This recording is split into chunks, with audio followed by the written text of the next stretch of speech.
Olá, boa tarde, bom dia para quem está no Brasil, bom dia para quem está nos Estados Unidos. Estamos aqui mais uma vez reunidos em nome de Jesus, fazendo aquele nosso esforço no bem. Hoje nós recebemos aqui mais uma vez nosso queridíssimo Alberto Almeida, que nos fala diretamente de Belém do Pará, lá do Jardim das Oliveiras. Seja muito bem-vindo, Alberto. Muita alegria, muita satisfação recebê-lo aqui mais uma vez. E antes de passar a palavra e apresentar o desculpa, o Alberto, para quem não está muito fresco com ele na memória, nós vamos convidar a todos para fazer a nossa oração de abertura. Vamos convidar a todos a levar nossos pensamentos a Deus, agradecendo ao Pai, louvando o nosso Pai inicialmente, e agradecendo o dom da vida, agradecendo o nosso livre-arbítrio, agradecendo a bênção da reencarnação, agradecendo todos os recursos que nos são emprestados todos os dias para que nós possamos nos desenvolver e evoluir como espíritos imortais. Obrigado, Pai. Obrigado aos nossos benfeitores amados que nos guardam, nos guiam, nos amparam, que nos conduzem pelos caminhos da vida. Obrigado a todos os benfeitores que organizaram essa pequena reflexão modesta, esse modesto esforço que estamos fazendo no bem, no plano espiritual. Obrigado aos nossos guias espirituais. Obrigado a todos os irmãos que estão compartilhando conosco dessa bênção hoje. E se aproximando do Natal, nós podemos ouvir uma reflexão sobre Jesus. Graças a Deus. Que assim seja. Bom, Alberto, eu, mais uma vez, né, é com muita alegria, eu não vou cansar de falar isso, e talvez até te incomode um pouco, mas eu não vou deixar de falar nunca a alegria que é para a gente te receber aqui. Você é um irmão muito querido, muito amado, e a gente tem, assim, sabe, essa conexão contigo que nos faz muito bem.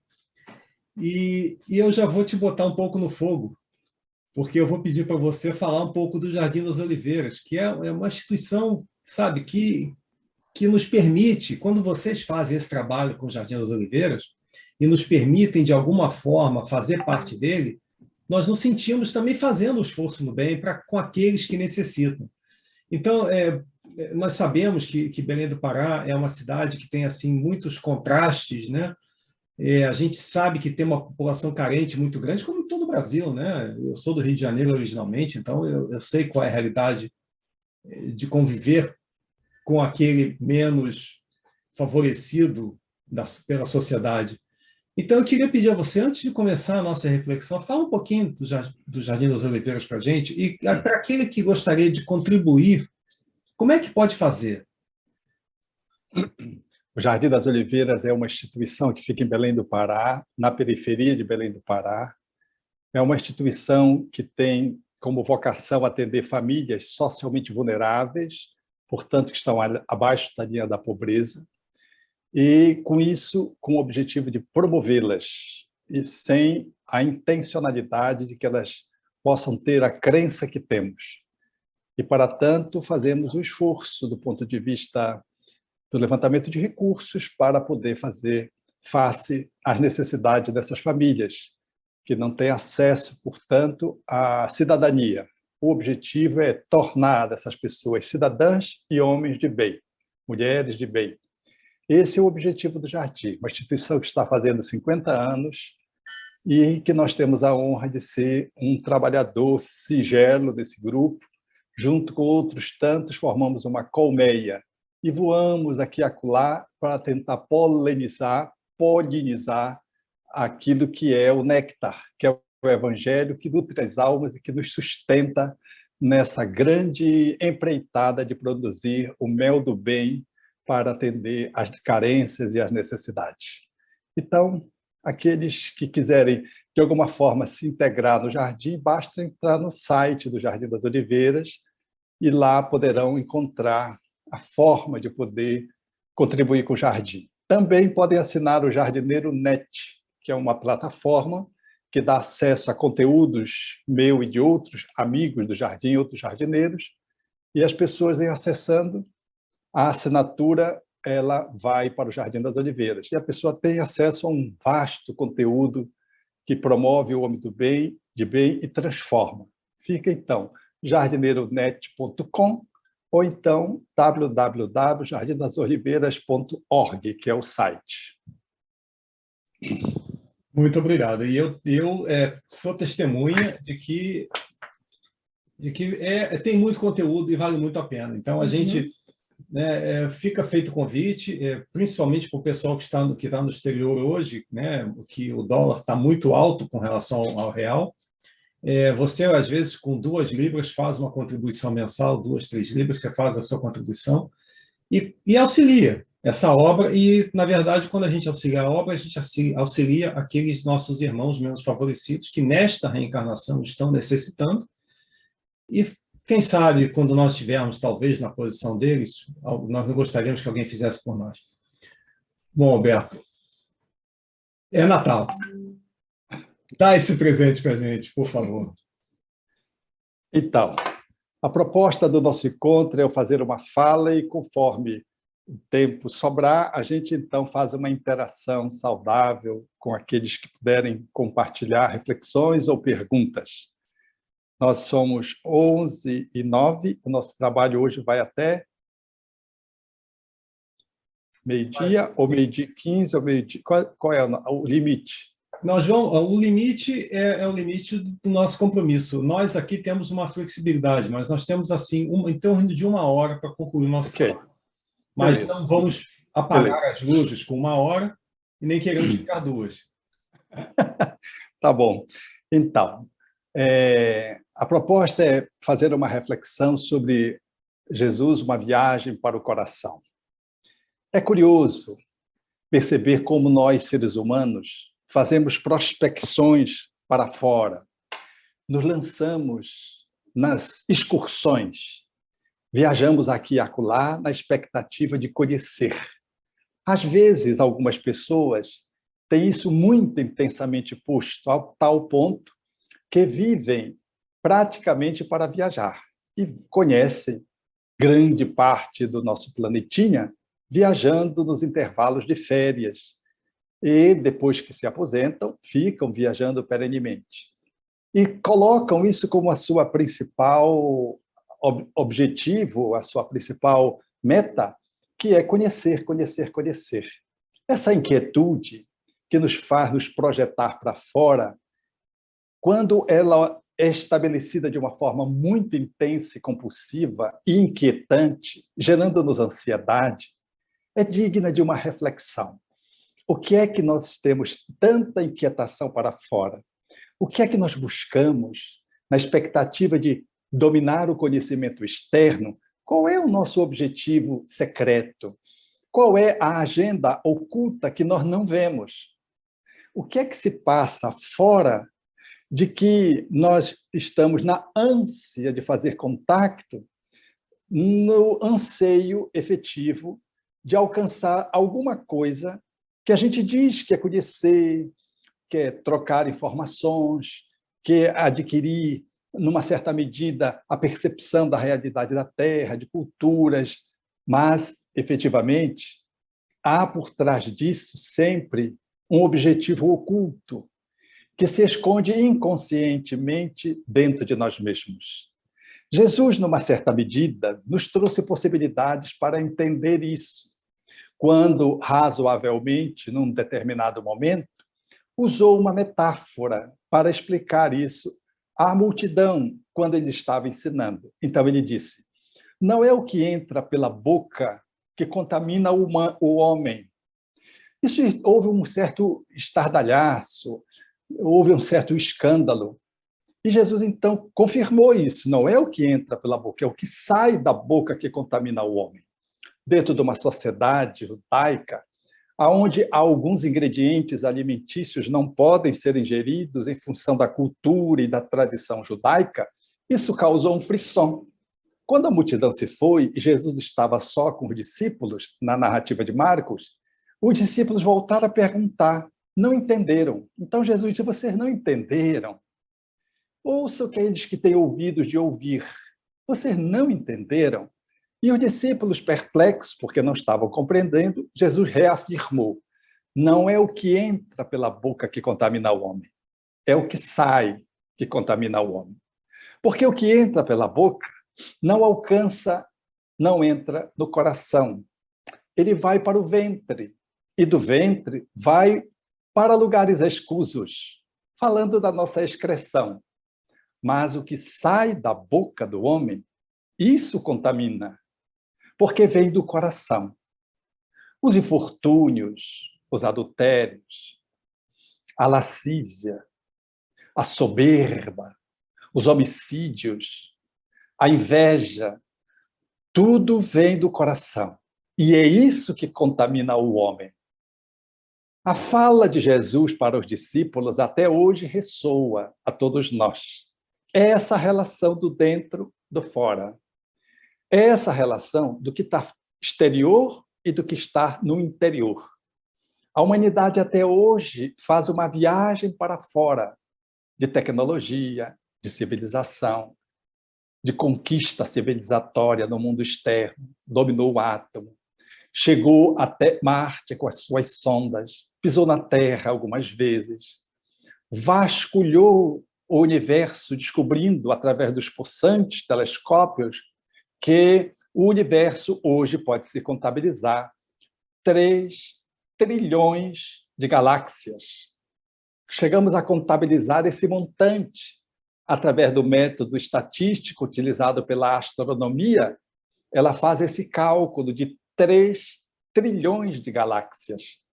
Mas esse homem que viajou para fora, ele dominou o átomo, mergulhou na Terra, avançou para os mares, conseguiu conquistar de modo plausível as florestas, domina o corpo físico através de extraordinários equipamentos, a ultrassonografia, a ressonância magnética, a tomografia computadorizada, os análises de radioisótopos, descobrindo e avaliando tudo como é que se dá do ponto de vista radioativo dentro do nosso corpo, que células estão contaminadas ou não. Nós desvestimos e revestimos e trocamos ao avesso o ser humano, mergulhando nessa estrutura biológica com extraordinária beleza. Todavia, essa viagem que o homem fez cibernética, numa certa medida, o congelou a exemplo de um robô. E quanto mais nós viajamos para fora, mais desejamos conquistar, mais devassar, e o externo, o macro e o micro devassado, ainda não nos devolveu aquilo que é a serenidade, que é a plausível compaixão para a alma. É que essa excursão, às vezes ela está demasiadamente posta para aqueles que são os turistas e, às vezes, para a humanidade enquanto ciência, mas ela está excessivamente incrementada porque não há uma correspondência da ciência no mergulho do espírito, ou seja, a ciência que estuda os elementos causais, os fatores causais, ou seja, o sujeito, a pessoa, o ser. Nós viajamos muito para fora e pouco para dentro. Conquistamos a ciência experimental e a ciência material numa viagem exterior. Mas a viagem interior, a incursão, ela não veio na mesma proporcionalidade que a excursão. A ciência, ela não consegue dialogar com a espiritualidade. Foi isso que fez Allan Kardec dizer que o espiritismo era a aliança da ciência com a religião. Para dizer, na sua contemporaneidade e até hoje, que a ciência ela estuda os fenômenos externos, a matéria, os fenômenos que são consequentes, mas ela não estuda fenômenos causais, que dizem respeito à alma, que é da esfera da religiosidade, da espiritualidade, e que ficou muito no dogma, no mito, na metafísica e, sobretudo, no mistério. No mistério, porque não se mergulhou nessas entranhas. Porque também antes nós achávamos que o corpo era feito de um jeito e hoje nós percebemos que não são blocos, átomos que compõem o corpo. Somos um conjunto de energia, qual se apresenta aos átomos com mais de 200 subpartículas. Nós somos um vazio energético com movimentações determinadas de pequenos microcorpúsculos que se entrechocam formando onda, desaparecendo a massa, ou ondas que se encontram materializando aquilo que se faz como um corpúsculo, nesse fenômeno ricocheteante dentro dos átomos, num turbilhão de movimentos que é o ser humano, num grande vazio. Aquilo que pensávamos que éramos matéria, nós descobrimos que é energia, que é uma outra expressão com que a matéria comparece, ferindo os nossos sentidos. Essa viagem, portanto, externa, essa viagem que, quando muito chegou no corpo, ela não teve a mesma proporcionalidade no campo da ciência para mergulhar no espírito. O espiritismo, bem definiu Allan Kardec, é a ciência que estuda o espírito, na sua origem, na sua natureza, na sua destinação e na relação que ele estabelece com o mundo corpóreo. Esse é o objeto da ciência do espírito. E é nesse vão da caminhada histórica que nós vamos nos dando conta de que nós viajamos para fora já demasiadamente, de que nós já conquistamos mares, a terra, os céus, os vegetais, os animais, o nosso corpo, o átomo, mas ainda não nos conhecemos, não fizemos a imersão, porque tudo isso que nós conquistamos e foi louvável, e nada disso está em depreciação em relação à lei do progresso, tudo isso não foi suficiente para resolver o egoísmo, a inveja, o ciúme, a ansiedade, a agressividade desmedida, a lascívia, o medo desproporcional. Enfim, todo esse avanço que o mundo fez não eliminou os elementos causais, que estão mais intrinsecamente relacionados ao espírito imortal, que no seu desenvolvimento se atrapalhou e se envolveu com essas encrencas e usa a sua inteligência e o conhecimento do átomo para jogar a bomba atômica em Hiroshima e Nagasaki. Usa a sua inteligência robótica para os hackers invadirem os sistemas e as plataformas, inviabilizando o funcionamento daquilo que é a normalidade de um país ou de múltiplos países.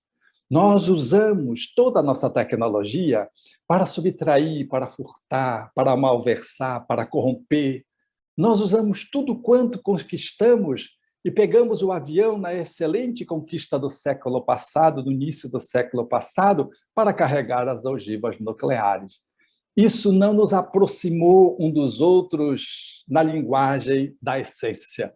Isso nos aproximou na linguagem da comunicação social, agora virtual, posta, aonde você se conecta com o mundo, como estamos fazendo agora.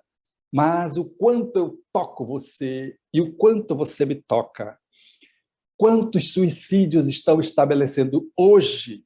A cada 45 segundos, e em alguns lugares 40 segundos, um suicídio se estabelece na Terra. Então, durante aqui nós estamos reunidos, nesses mais ou menos 20 minutos, quantas pessoas já se assassinaram? Nós conseguimos tanto, mas há um grande vazio que é maior do que o vazio atômico, que é o vazio existencial. Nós não encontramos nem com outro, e não nos encontramos com outro porque nós não nos encontramos conosco mesmos. Nós não demos conta de chegar na nossa essência. Então, a gente busca o externo. E se o outro se antepõe, eu me atropelo com ele, ou atropelo ele, ou então eu me atropelo. Às vezes eu mato ele, me mato. Num processo passional trágico, porque não sei lidar com as forças da alma. A viagem que Jesus nos propõe, portanto, é a viagem para o coração. Não é para o coração físico, é para o coração da alma. A metáfora da centralidade. Era, numa certa medida, aquilo que ele dizia que nós tínhamos que amar a Deus de todo o coração. Mergulhar para o coração. Porque avançamos muito na inteligência, na intelectualidade, na cognição. Avançamos bastante na racionalidade, mas precariamente na emoção nobre, na afetividade crescente, na espiritualidade de natureza superior. Não conseguimos, portanto, devassar aquilo que mais nós procuramos fora, que é o amor. Nós não conseguimos encontrar o amor. E quando a gente acha que encontrou, logo mais ele se vai. Ou ele se reveste de um outro jeito e nós nos sentimos traídos, enganados.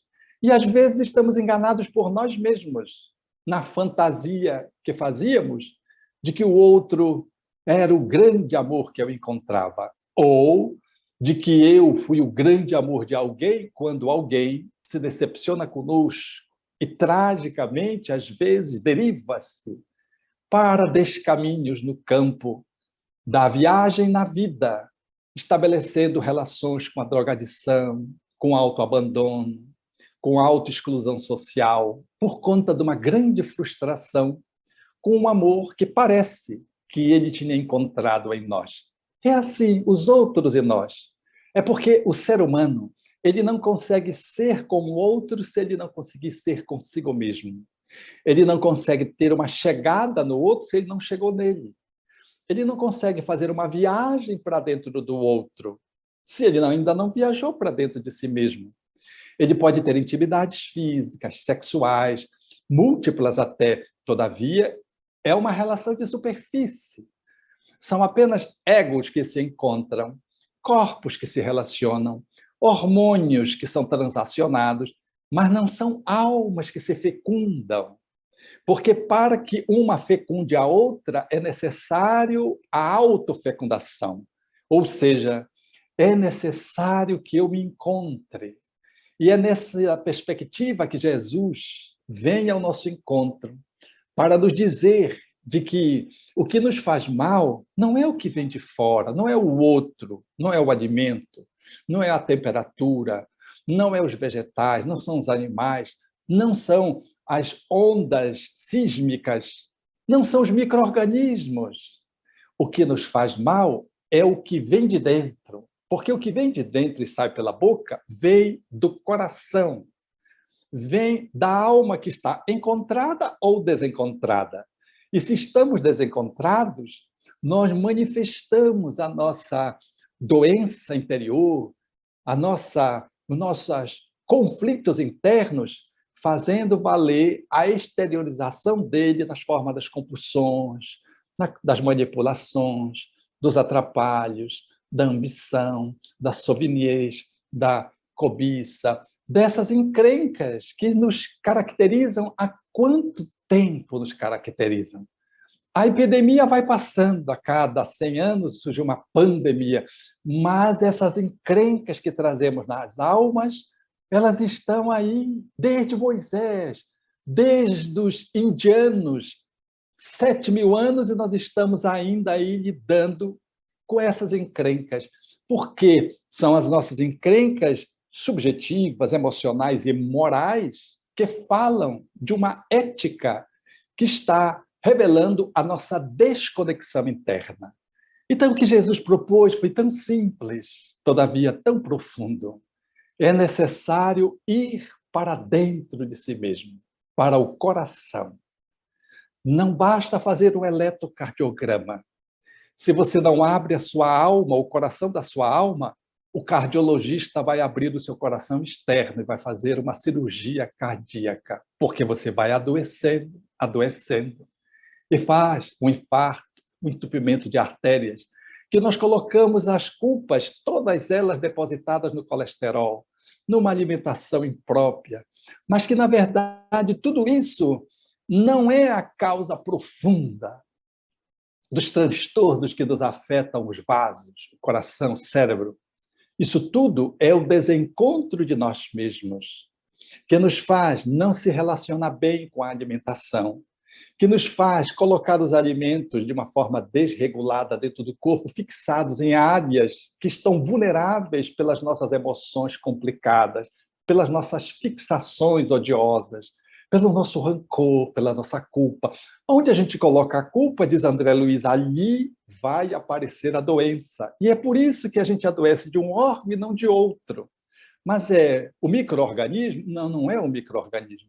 É a alma que, revestida de ressentimentos, revestida de remorsos, ela cria um ambiente energético, perispiritualmente falando, impacta o corpo físico, e o corpo físico fica sensível àquilo que vem de fora, ao frio, ao calor, à bactéria, ao vírus, ao fungo.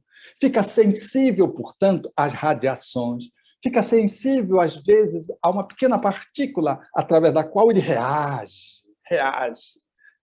Ou nós vamos para o coração, ou vamos continuar andando para fora, achando que tudo que vem de fora nos perturba. Lembro de uma jovem que me procurou certa feita e tinha alergia. Era uma alergia importante. Ela me dizia, eu não sei, eu me encho de urticária e dependendo da quantidade daquilo que eu entro em contato, os meus olhos se incham, as pálpebras, a face. É muito difícil.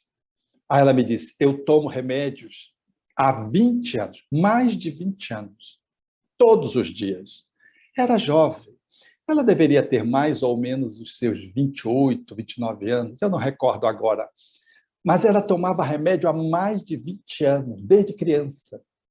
E ela me pediu ajuda para se eu poder ajudá-la, e eu disse que aquela alergia que vinha desde a infância e que se agravava com determinados fatores climáticos, como, por exemplo, o mar, que se agravava diante de determinadas circunstâncias emocionais, de que poderíamos ajudá-la com a homeopatia, mas que talvez, se pudéssemos mergulhar um pouco na alma, deveríamos encontrar as causas daquela alergia que não deixava ela em paz. E ela me procurou porque estava querendo engravidar. E tomando os remédios, era naturalmente uma contradição, um perigo. E ela queria se libertar dos remédios, mas não conseguia ficar sem remédio. Tomava todos os dias e, às vezes, tomava altas cargas de vários remédios quando a crise era maior. No mínimo, era o antihistamínico que ela tomava por dia. E nós fizemos uma imersão. E ela foi para uma experiência notável. Quando numa praia, que era um dos fatores que agravava a alergia dela, o esposo saiu com o filho para o mar e nunca mais voltou. Voltou apenas os corpos. A tristeza foi tão intensa. A fixação na dor foi tão extraordinariamente destruidora que aquela mulher, mãe, esposa, entrou num processo de adoecimento depressivo naquela época e não conseguiu lograr superar aquela grande dor que agora vazava de uma vida para outra e hoje, quando qualquer coisa daquelas circunstâncias que envolveram a morte do seu esposo e do seu filho naquela vivência anterior alcançava a mesma, ela entrava em transe corpóreo, alérgico e manifestava no corpo no processo da somatização. Essa primeira regressão a liberou aproximadamente de 70% da alergia. Ela voltou dizendo, incrível, porque eu lhe sugeri que só tomasse o remédio se fosse necessário, que talvez ela pudesse ter um resultado favorável, de que as expectativas eram muito boas, porque ela teve um fácil acesso às memórias profundas. Então, ela ficou liberada a 70% aproximadamente. E na segunda experiência, quando nós fizemos uma imersão na mesma vivência, ela simplesmente zerou a alergia, que ficou pontual uma vez ou outra. Engravidou, teve o filho, e eu e ela ficamos perplexos de ver como uma experiência na alma pode fazer a gente adoecer, desconectar diante de uma paisagem que me lembra o passado, me tornar infeliz, depressivo, sem saber por quê. Manifesta-se no corpo, gerando-me uma desincronicidade corpórea, manifestando-se através de sintomas e de patologias. Nós podemos refletir juntos o quanto precisamos ir para dentro. Ela não só ficou boa da alergia, uma alegria ressurgiu, e depois, com a gestação, era o filho como que ela perdera no passado e que voltava ao presente. Ela ressurgiu. Assim é o ser humano quando alcança a sua alma. E foi essa a proposta de Jesus para aquela e para todos os tempos. Nós precisamos ir ao coração. Essa viagem tem sido muito retardada. Ela não precisa de dinheiro, ela não precisa de moedas. Ela pode ser feita por qualquer pessoa, por mais singela que seja, por mais complexa que se estabeleça, por mais abastada que se mostre, por mais carente que se revele. A viagem para o coração, ela lembra bem aquilo que foram os discípulos depois de Jesus. Não tenho ouro nem prata, mas aquilo que tenho, aquilo te dou. Quer dizer, a gente não precisa de ouro e prata para ir ao coração. É uma viagem que a gente não vai precisar armar mala, não vai precisar comprar roupa de frio ou roupas leves, porque o ambiente é quente. Não precisamos de passaportes especiais carimbados e sob o ajuizamento externo para ver se é válido ou não é válido. O passaporte é o Evangelho. Agora, a luz do pensamento espírita, ele se ilumina. E o convite que o Espiritismo faz nessa direção é que não tardemos a fazer a incursão, sem prejuízo da excursão, mas reservemos mais tempo. A gente passa um ano para fazer uma viagem, acumulando recursos, fazendo planejamento, olhando onde a gente vai ficar, o que a gente vai levar, quem vai conosco, e a gente não reserva alguns minutos para estar na nossa companhia. Tampouco faz um alinhavo de um planejamento para fazer uma imersão mais profunda. Santo Agostinho diria, através de Allan Kardec, em um livro dos Espíritos, que deveríamos fazê-lo diariamente, esse autoencontro. Então, a proposta do Evangelho, na atualidade, é que possamos fazer um mergulho para nos curar, mas não é curar da Covid, porque a Covid é uma patologia de resposta a um vírus quase invisível, aliás, invisível, apenas visível à microscopia eletrônica, e que depois que passar, vem outra patologia, vem outras, como sempre houve ao longo da nossa história, os micro-organismos, a nossa relação ecológica com a Terra e com os implementos da Terra, ela vai se revelando ao longo dos milênios. Não é essa a proposição que o Evangelho nos faz, sem nenhuma desconsideração aos epidemiologistas, à medicina, aos médicos, aos remédios, mas é que nós estamos escasseando de usar a tecnologia de ponta do amor que Jesus nos propôs à sua época. Diz o Espírito Joana de Ângeles, ele não usou remédio, não usou chá, não usou catarses que pudessem ser expoliadoras, não estudou sonhos, ele apenas nos amou, falando da grande revolução do amor que Jesus propôs. Essa é a proposta espírita, que nos coloca diante de nós mesmos sem culto externo, sem disfarces. É eu comigo, no espelho da autorreflexão.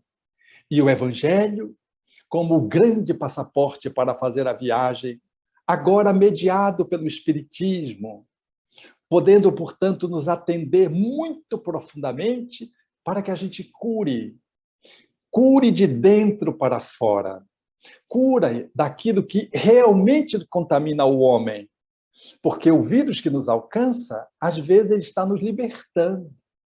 Quantas vezes essa pandemia veio para resgatar uma alma do corpo, liquidando débitos? Quantas vezes esse vírus chegou em outras pessoas e não aconteceu nada, a pessoa tinha tudo para morrer e nem febrezinha, nem aquele processo da perda do olfato, do paladar se deu. A pessoa fica até decepcionada como o vírus não gosta dela. O que nos faz relacionar-nos com os elementos externos é como a alma está. Foi por isso que Jesus não se tem notícia dele gripado sequer. Quanto mais com doenças graves que assolam a humanidade em todos os tempos. Mas sem nenhum desprestígio ao processo epidemiológico e às patologias que a medicina já conseguiu catalogar e já consegue dominar e curar e vacinar, nós estamos falando desse arcabouço que Jesus nos ofereceu no campo da medicação da alma, que é ir para dentro de nós mesmos para curar de males que são mais desafiadores, que são os males da alma. Eu me lembro de um jovem que procurou Chico Xavier querendo se matar, depois de ter sido seduzido por um religioso. Ele procurou uma igreja, contou-lhe a narrativa de ter sido ser viciado quando criança, e o religioso, então, tentou lhe manipular emocionalmente para também abusar. E ele ficou tão decepcionado com a sua crença e procurou Chico Xavier. Chico Xavier atendeu paternalmente. E ele foi se recobrando, até que um dia ele voltou a Chico dizendo que ele estava com AIDS, que não tinha mais jeito. E ele dizia, eu vou morrer. E o Chico dizia, eu também, meu filho. Ele disse, mas eu tenho uma doença incurável, Chico.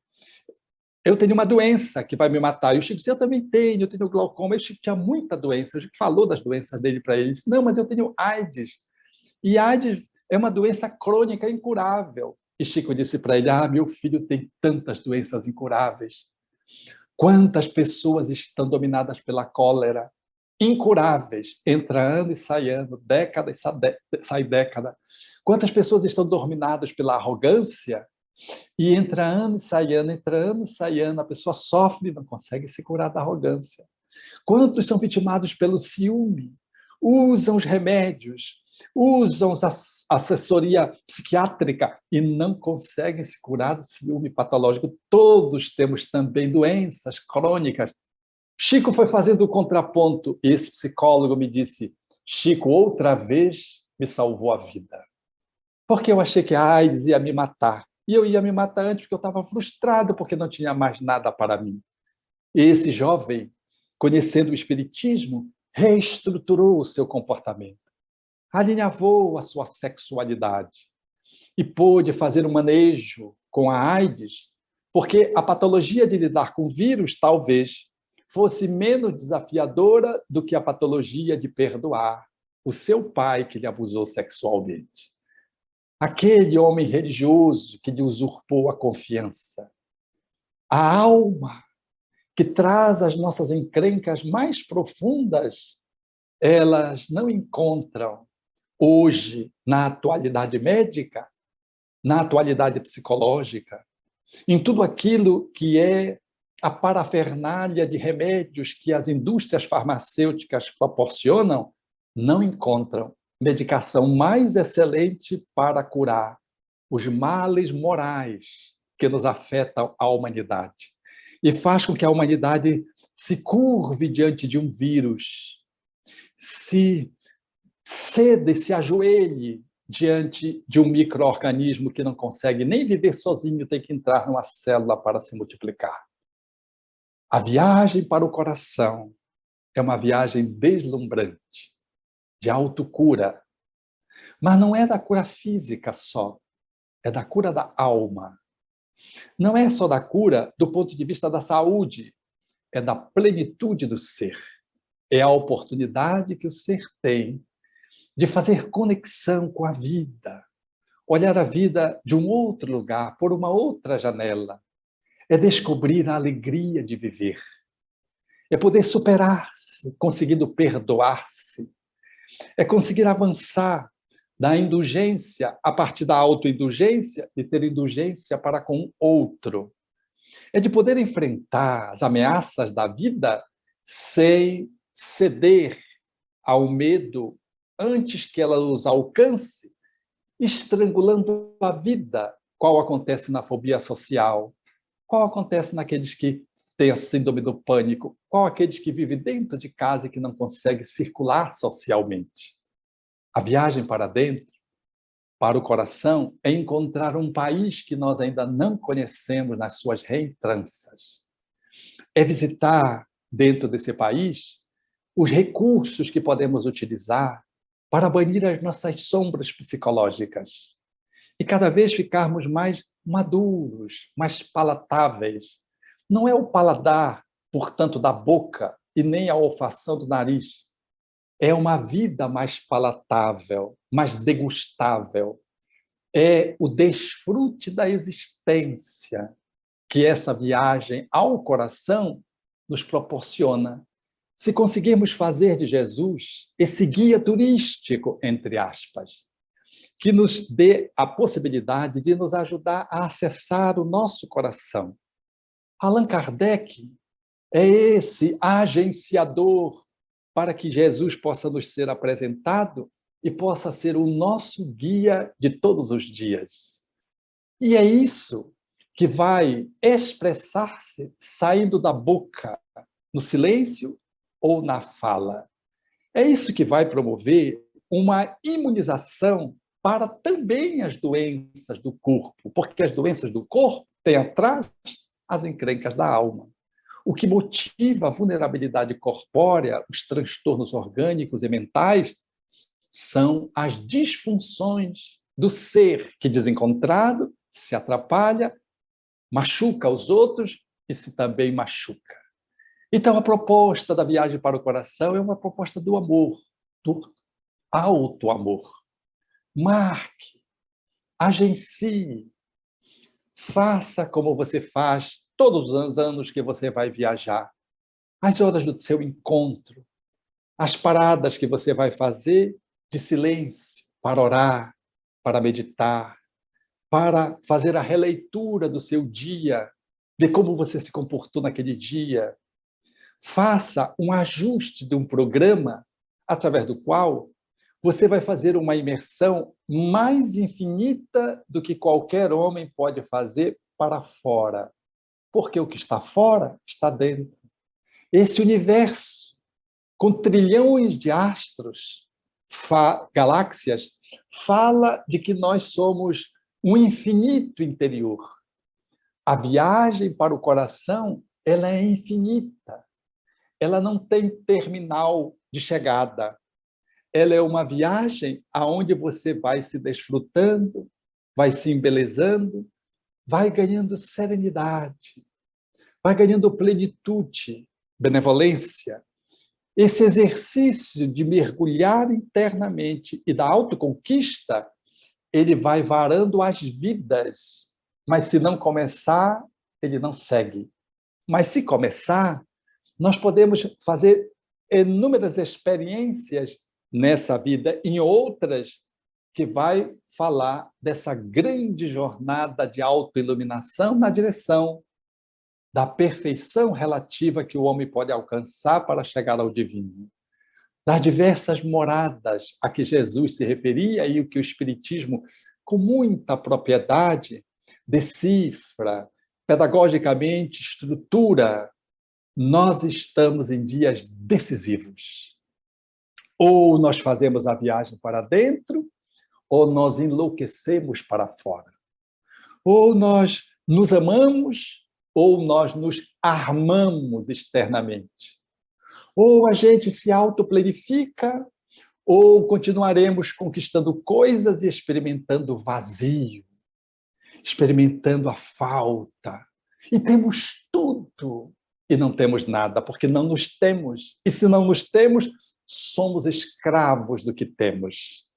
É por isso que quando alguém está muito inquieto, fazendo uma jornada exterior, nós olhamos para a pessoa e dizemos, essa pessoa não está bem. Os pacientes psiquiátricos, por exemplo, eles não conseguem ficar sentados, eles não conseguem ficar parados, eles ficam batendo a perna, eles levantam, sentam, levantam. E se eles estão no consultório, se eles estão em casa, eles não aguentam ficar em casa, são capazes de arrebentar uma porta para sair andando na rua e depois um pouco menos pior, eles voltam.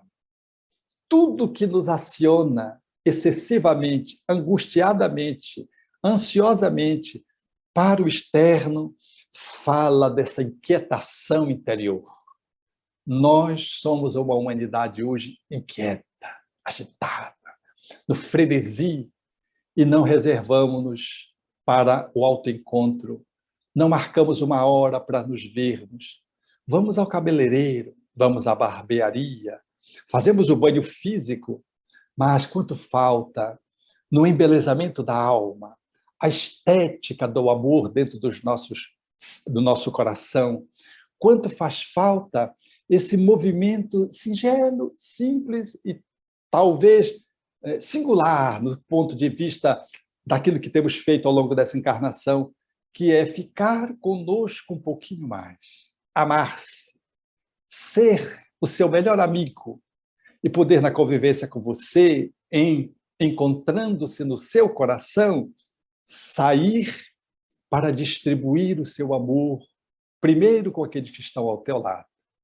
Não só as pessoas, os animais, os vegetais. Tudo parece ter um sentido novo quando a gente vem do coração. Se do coração brota o morticínio, o furto, a corrupção, se do coração brota as manifestações macabras, do coração brota, quando o homem se autoconquista, também a compaixão. Do coração também brota a estesia, do coração também brota a ternura, do coração brota a paciência e a tolerância. Um novo olhar para a vida, que vai ganhando encantamento, e tudo passa a ser encantamento. Aí nós entendemos Francisco de Assis, que era considerado um louco, porque chamava o sol de irmão, a irmã lua, o irmão fogo, a irmã água, que enaltecia a tempestade, a terra, a fera brava. Ele tinha uma relação de amor com a vida, porque estava centrado no coração. Quando nos relacionamos com alguém no coração, o nosso abraço é um abraço que leva energia amorosa, às vezes mal interpretado por outrem, que acha que ele tem um viés de sensualidade. Mas quando vemos uma mãe abraçando uma criancinha no colo, não se pode, de modo algum, ter outra visão a não ser de que aquela criança se agasalhou no seu coração, como não se agasalharia em nenhum outro berço e em nenhum outros braços. O coração é o centro que fala da emotividade, dos sentimentos, diz André Luiz. É dele que brota essa luz da alma que está centrada dentro da experiência crística, do Cristo interno, e que se espraia comunicando de que você se autoconquistou e de que a sua boca, as suas mãos, os seus pés, o seu olhar expressam aquilo que está dentro do seu coração. Não é o que vem de fora que nos contamina. É o que sai de dentro do nosso coração que também contagia os outros positivamente. E se o contamina negativamente, curados, encontrados, autoencontrados, autoamados, haverá de contagiar externamente o mundo aonde nós nos movimentamos. Por isso, Jesus asseveraria de forma enfática: brilhe a vossa luz, para que os homens possam vê-la e possam glorificar a Deus. A luz que Jesus falava era aquela que vinha do coração, não era o brilho da intelectualidade, aonde a gente aplaude o ser humano e ele é aplaudido pelos seus valores e ele, arrogante às vezes, orgulhosamente às vezes, vaidosamente às vezes, não consegue reconhecer de que ele é apenas um filho da criação. Mas se ele está conectado ao coração, ele passa a refletir a luz e reconhece humildemente de que ele é uma expressão da divindade e de que todos os reconhecimentos externos vêm na direção da glorificação ao Pai, cujo Filho é ele, refletido como espelho e trazendo para a humanidade sinais de que Deus nos ama, nos bem-quer e de que podemos ser uno com Ele no campo da natureza do amor, se tivermos feito a grande viagem para o coração. Eu acho que falei já demais. Nunca é demais. Nunca é demais. Nunca. Nunca é demais. Nós Eu ia fazer um comentário quando você abrisse para comentário, mas você já respondeu. Nós estamos vendo Eu vou aqui, checar aqui. Uhum. a Dani está vendo aqui se há perguntas.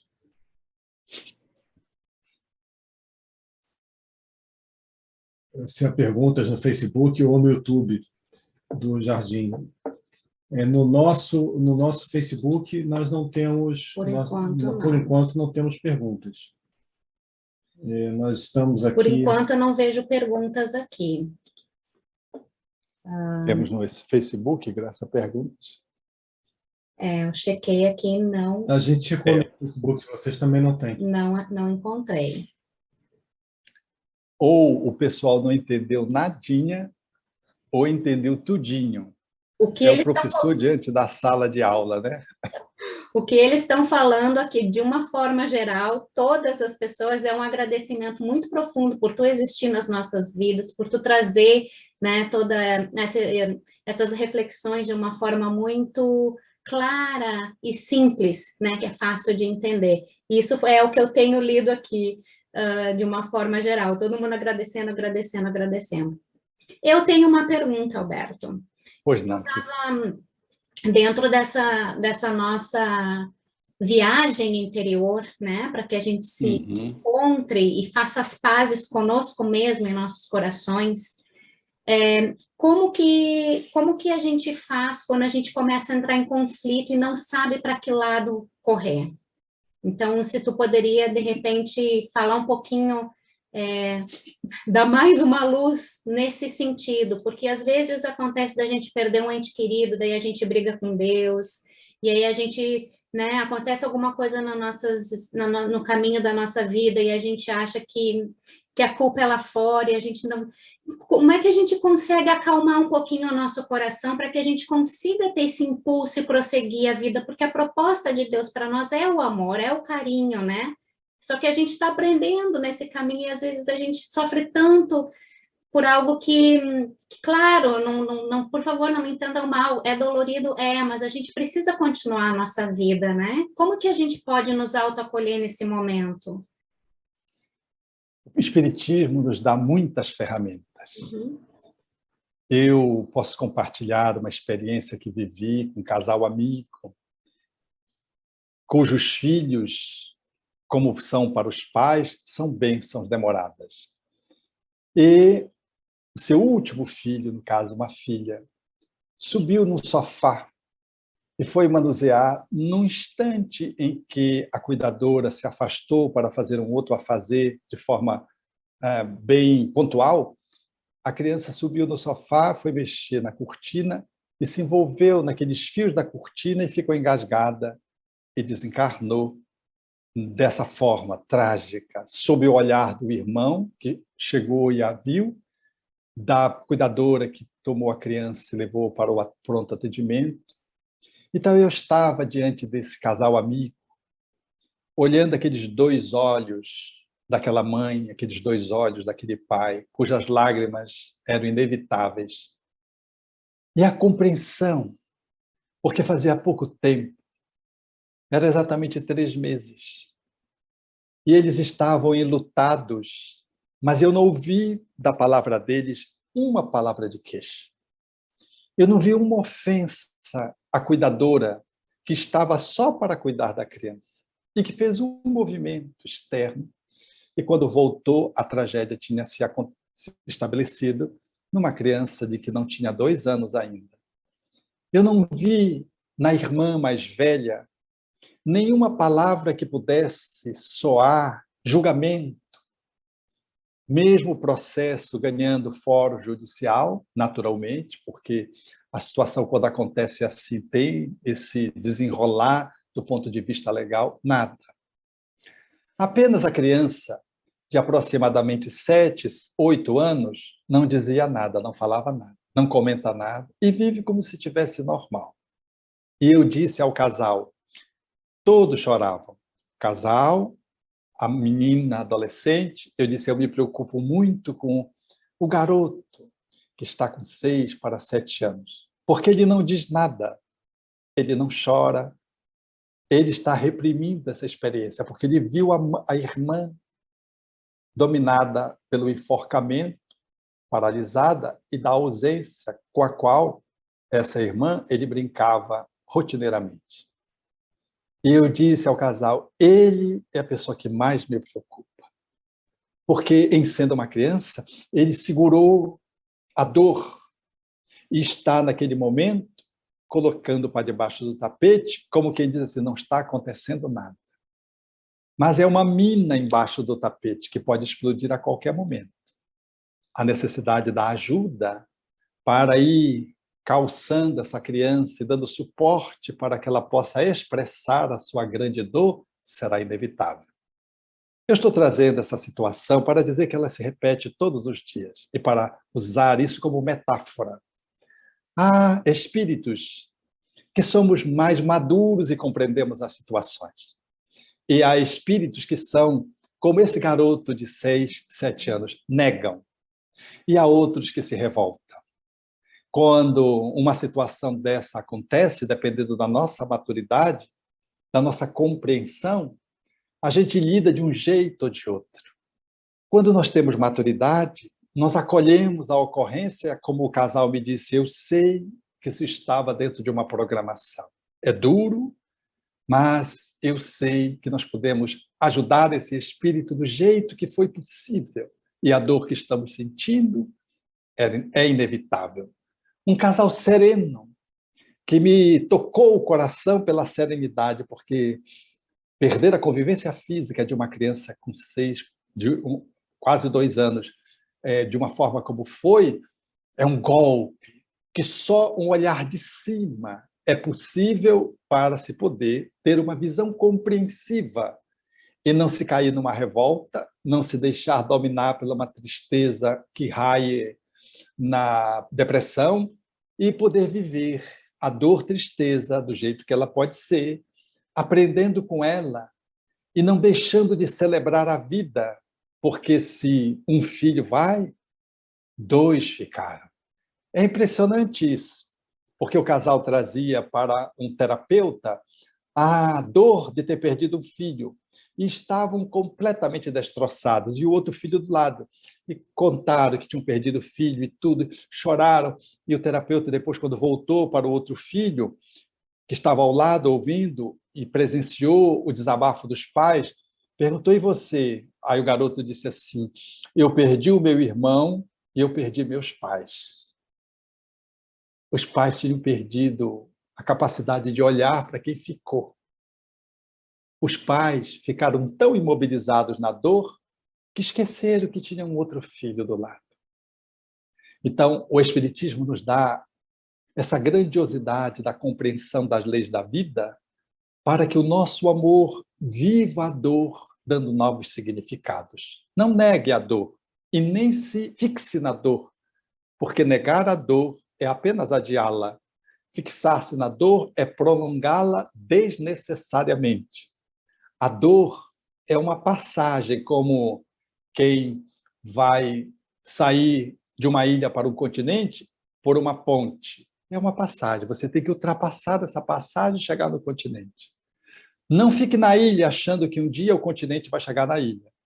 E nem vá para a ponte e fixe-se na ponte, porque senão você não conclui a travessia. O Espiritismo nos dá essa compreensão. E vivendo a dor de uma travessia, que é atravessar a dor, emergimos do outro lado, amando um pouquinho mais, celebrando a existência, entendendo que tudo tem o seu lugar, de que nada está colocado na nossa vida de uma forma definitiva, e de que se soubemos ter esse olhar a partir do coração, nós vamos ter a conexão com a divindade e vamos estar muito bem intuídos para como lidar com o conflito que aparece, com o desafio que emerge, e qual deve ser a nossa pegada, qual deve ser o rumo diante de um cruzamento onde se apresente mais de uma possibilidade, a fim de que essa intuição, linkada com a nossa racionalidade e com a emoção nobre, possa nos inclinar, portanto, para aquele caminho que devemos seguir. Porque os peixes, eles não têm dúvida para onde eles devem ir, subindo a correnteza no momento da sua procriação. As aves que voam, às vezes, de um lugar tão distante para 10.000 quilômetros da onde elas vão se aninhar, elas não se perdem. O beija-flor sabe quais flores ele deve estabelecer a sua relação de polinização. A mosca varejeira sabe que a flor é do beija-flor e de que ela precisa do excremento para a sua sobrevivência. Todos nós temos um senso na natureza de direção. Não é possível que Deus colocou tudo isso em a natureza e destituiu o homem deste senso. Quando nós não conseguimos saber para que lado nós vamos, é porque nós estamos desconectados do coração. Porque o coração diz para onde a gente tem que ir. O coração da alma diz para onde a gente tem que ir. Não é o coração do ego passional, é o coração da alma. Ele diz para onde tem que ir. Ainda que esse caminho seja um caminho de dor, seja um caminho de sofrimento, mas é um caminho de sacralização, é um caminho de sublimação, é um caminho de superação, que a pessoa sabe que precisa ir e fará esse percurso, de que do outro lado ela terá saído da ilha e terá alcançado o continente.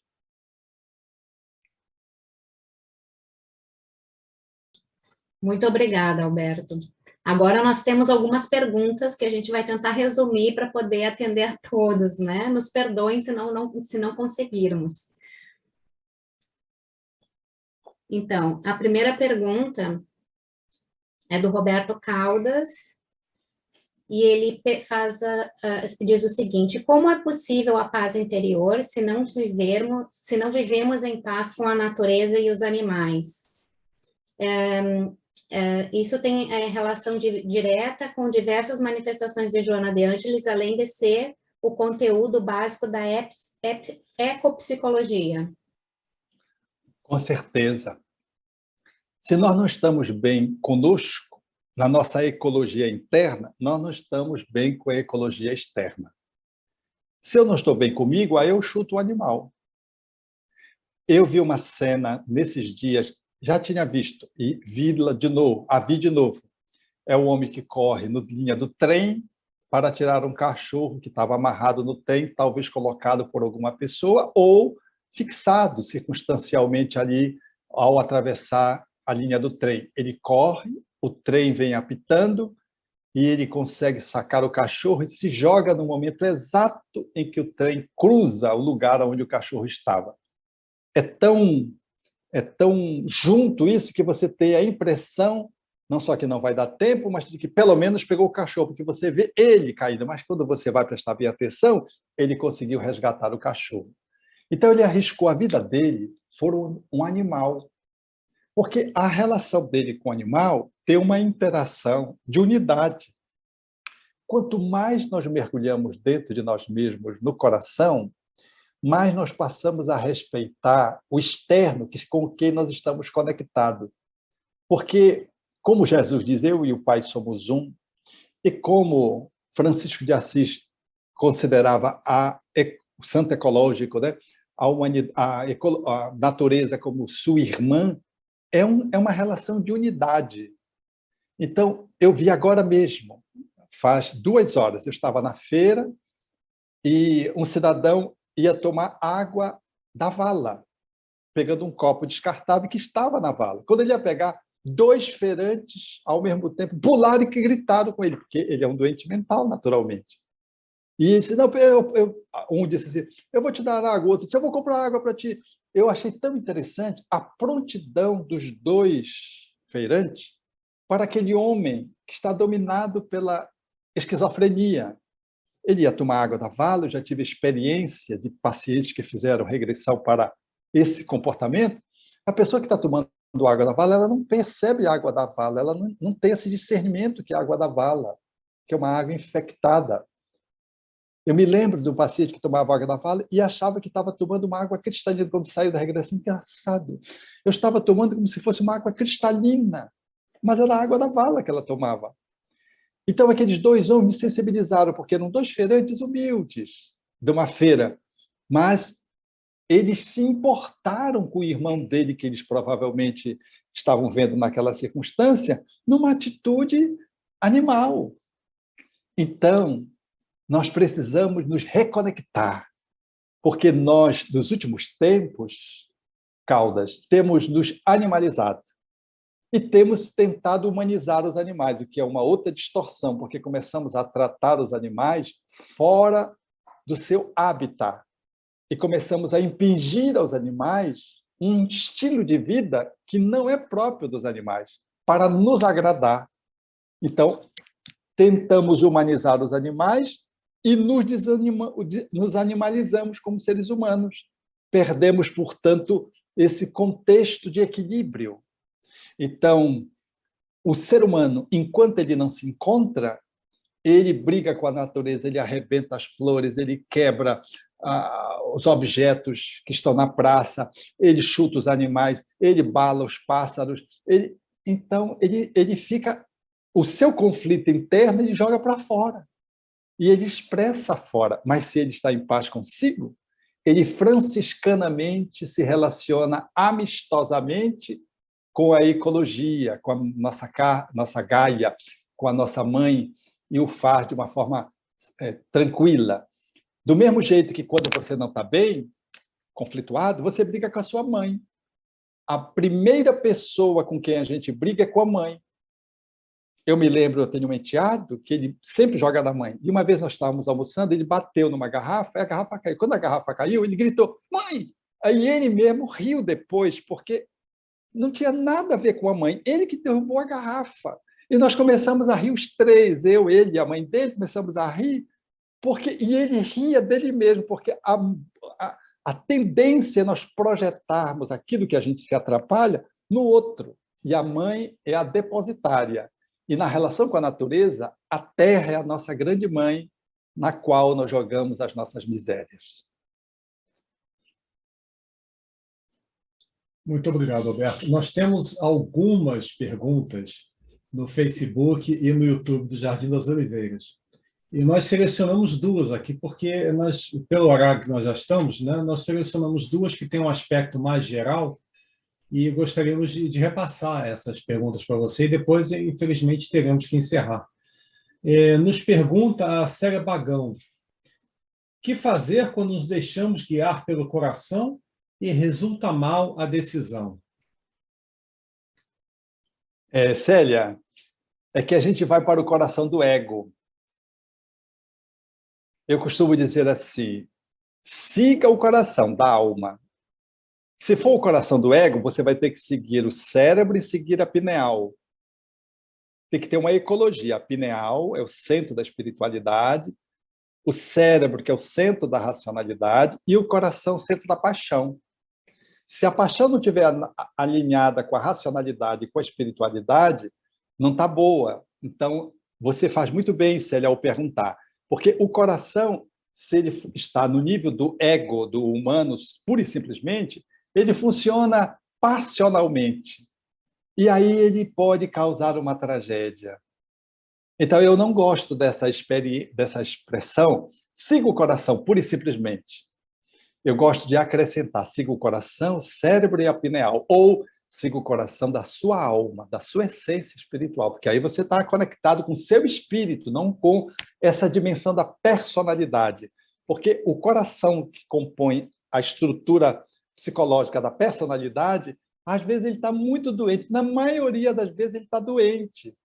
E às vezes está até com angina, de tão doente que ele está, expressando de que ele está desconectado.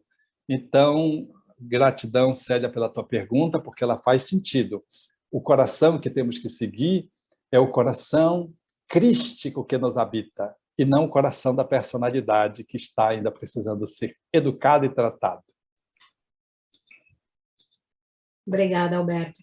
A segunda pergunta é da Márcia Rigonati, através do YouTube do Jardim das Oliveiras. Ela pergunta: Alberto, você poderia explorar um pouco mais sobre a relação da culpa com as doenças? A culpabilidade, ela é explorada de uma forma magistral pelo espírito André Luiz, em 2 páginas que eu vou remeter a você, Márcia, e os internautas.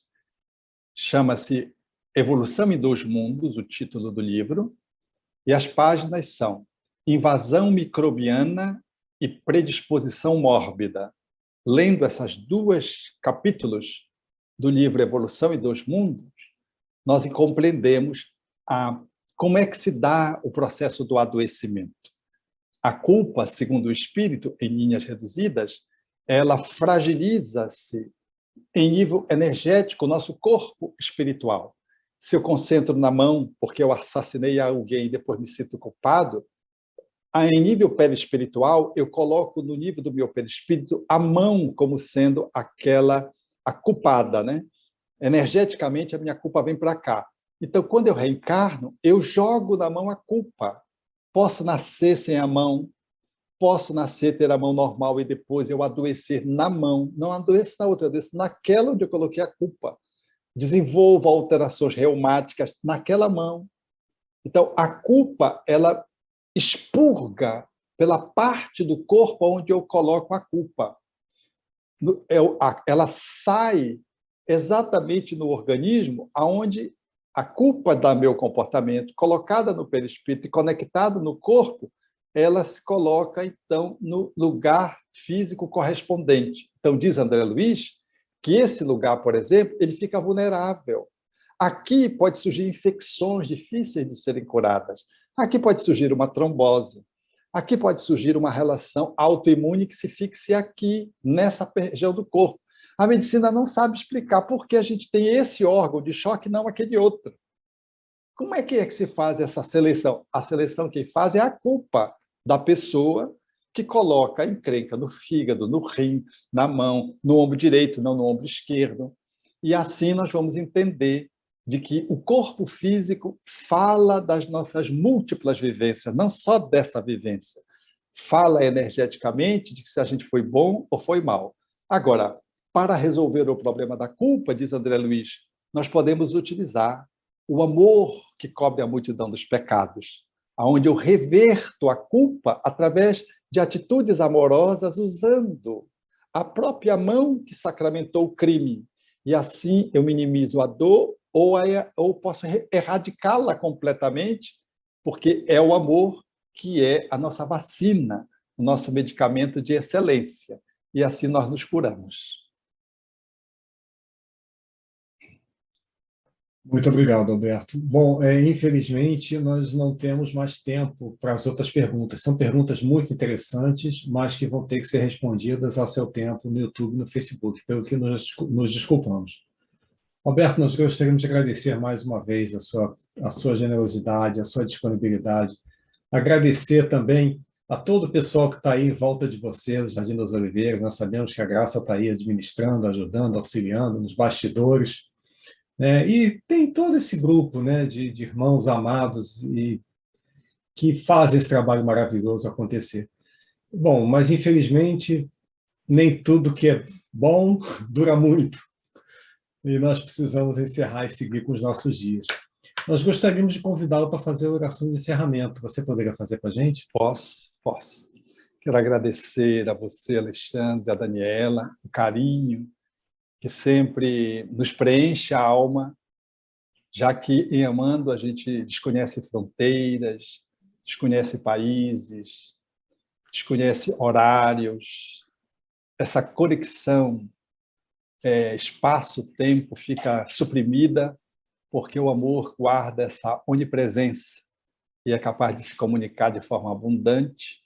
E eu me congratulo com vocês e me mostro grato pela oportunidade de compartilhar com vocês as reflexões que o Espiritismo nos enseja trazer. Vamos agradecer a Deus, então, Pai de amor, na singeleza dos nossos passos, que damos todos os dias. Queremos merecer a possibilidade do teu auxílio, para que eles sejam passos para dentro, para que eles representem pegadas de aprofundamento na estrutura do nosso ser essencial, que saiamos do humano para o espiritual, para que, em voltando, possamos ser mais humanos, mais generosos, mais pacíficos, mais suaves, mais humildes.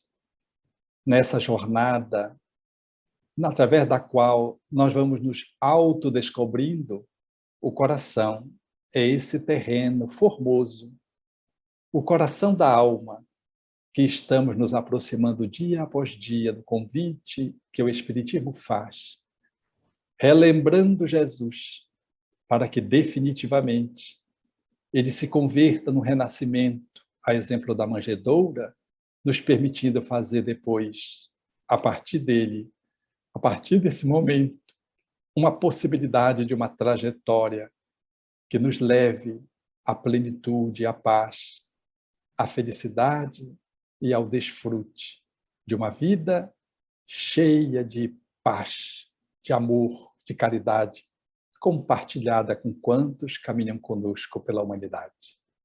Fica conosco, admirável Pai, e permite-nos, no Teu nome, que possamos, entregues a Ti, seguir contigo cotidianamente.